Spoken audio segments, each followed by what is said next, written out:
Leadership styles, नेतृत्व की शैली, इथिकल, नैतिक, ये फर्स्ट पार्ट है, पहला हिस्सा है।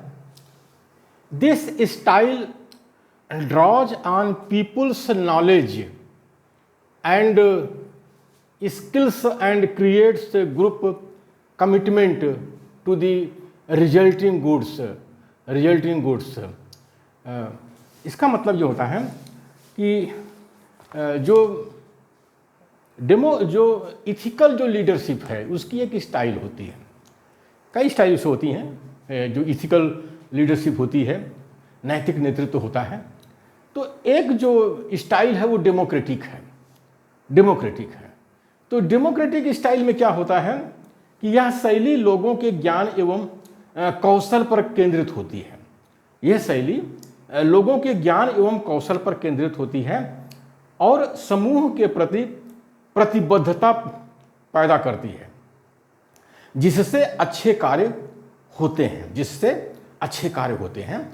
This style draws on people's knowledge and skills and creates a group commitment to the resulting goods. तो ये डेमोक्रेटिक स्टाइल है। डेमोक्रेटिक स्टाइल को जो है इथिकल स्टाइल मानी जाती है। लीडरशिप की इथिकल स्टाइल मानी जाती है कि नैतिक है।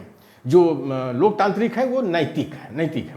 और जो सुप्रीमो तानाशाह हैं उनको कहा जाता अनैतिक है, क्योंकि वो जो है जंगली जानवर होते हैं और संगठन में सुअर जैसी गंदगी पैदा करते हैं और शैतानों के सामने कुत्ते बन जाते हैं। शैतान उनको हड्डी फेंक देते हैं, बस कुत्ते की तरह जो है बस कुत्ते जैसे हड्डी चूसते रहते हैं। तो जो डेमोक्रेटिक जो स्टाइल है इसको इथिकल कहा गया है, नैतिक कहा गया है। तो यह शैली लोगों के ज्ञान एवं कौशल पर केंद्रित होती है और समूह के प्रति प्रतिबद्धता पैदा करती है। एक ग्रुप कमिटमेंट होता है जिससे अच्छे कार्य होते हैं। तो डेमोक्रेटिक स्टाइल में अच्छे कार्य होते हैं और ग्रुप कमिटमेंट होता है, समूह के प्रति प्रतिबद्धता होती है। ये नहीं कि वन मैन आर्मी, जैसे सुप्रीमो होता है वन मैन आर्मी होता है, अकेला ही सब करता रहता है संगठन में, इधर जाओ उधर जाओ, और जो थोड़ा सा कुछ कहा तो उसको संगठन से मार के भगा देता है। ये सुप्रीमो तानाशाह बदमाश होते हैं। It works best when the direction of the organisation should take is unclear and the leader needs to tap the collective wisdom of the group. ये जो डेमोक्रेटिक स्टाइल होती है, लोकतांत्रिक जो स्टाइल होती है, शैली होती है, ये जरूरत तब पड़ती है उसकी जब बहुत जल्दी यह उस समय ज़्यादा अच्छे से कार्य करती है। ये जो डेमोक्रेटिक स्टाइल होती है यह उस समय अच्छे से कार्य करती है जब संगठन की दिशा स्पष्ट नहीं होती। यानी कि कोई संगठन बनता है तो उसके शुरुआती दौर में जो है दिशा बहुत ज़्यादा स्पष्ट नहीं होती है, तो वहाँ पर डेमोक्रेटिक स्टाइल की बहुत ज़रूरत होती है।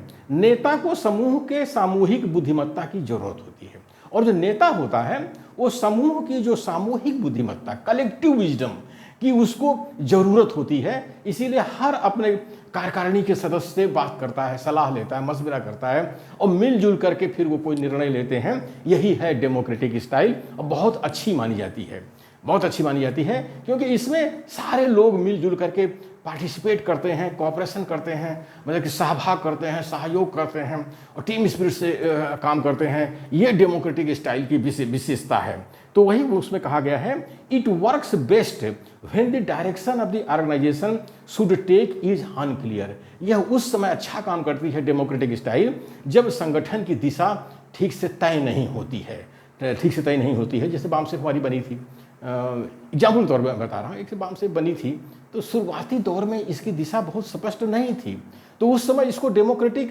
लीडरशिप की बहुत ज़रूरत थी। लेकिन दुर्भाग्य था बामसेफ का कि सब तानाशाह निकले, उसके बाद लीडरशिप तानाशाह निकले, और जितने लीडर निकले, राष्ट्रीय अध्यक्ष निकले, उतनी बामसेफ बनती चली गई। ये बड़ा दुर्भाग्य रहा बामसेफ के साथ में। When a quick decision is needed, it is generally difficult for a group to quickly come to a consensus. Quickly come to a consensus.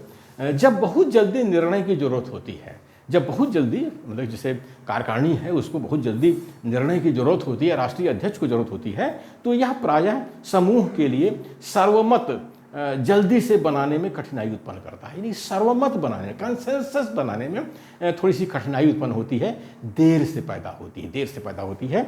ये इसकी डिमेरिट है डेमोक्रेटिक स्टाइल की। तो ठीक है, हर स्टाइल की मेरिट डिमेरिट है, तो डेमोक्रेसी की भी मेरी डिमेरिट है। इसका मतलब ये नहीं कि डेमोक्रेसी में जो है डेमोक्रेटिक स्टाइल में मेरिट नहीं होती है, मेरिट बहुत ज़्यादा होती है, डिमेरिट कम होती है। लेकिन हमारे मूल निवासी बहुजन में शिक्षा है, अशिक्षा है, अज्ञान है, वो क्या करते हैं कि वो जो डिमेरिट है उसी को लेकर बैठ जाते हैं, मुंडे मतिर भेजना, और राष्ट्रीय अध्यक्ष को ढंग से निर्णय लेने नहीं देते हैं।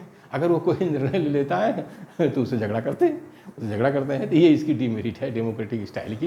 लेकिन क्या करिएगा, मूल निवासी बहुजन तो हजारों साल से गुलाम रहा है, अब आज़ादी की तरफ कदम बढ़ाए हैं, तो वो डेमोक्रेटिक स्टाइल से ही तो आगे बढ़ेगा, आगे बढ़ेगा। उसके पास और कोई रास्ता तो है नहीं। हाँ, जैसे जैसे अनुभव आएगा वैसे वैसे स्टाइल बदल सकती है, लेकिन अभी तो नहीं बदल सकती है। अभी तो मूल निवासी बहुजन को डेमोक्रेसी से ही संतोष करना पड़ेगा। और ये नैतिक है, स्टाइल है, इथिकल स्टाइल है, इसलिए घबराने की जरूरत बिल्कुल नहीं है।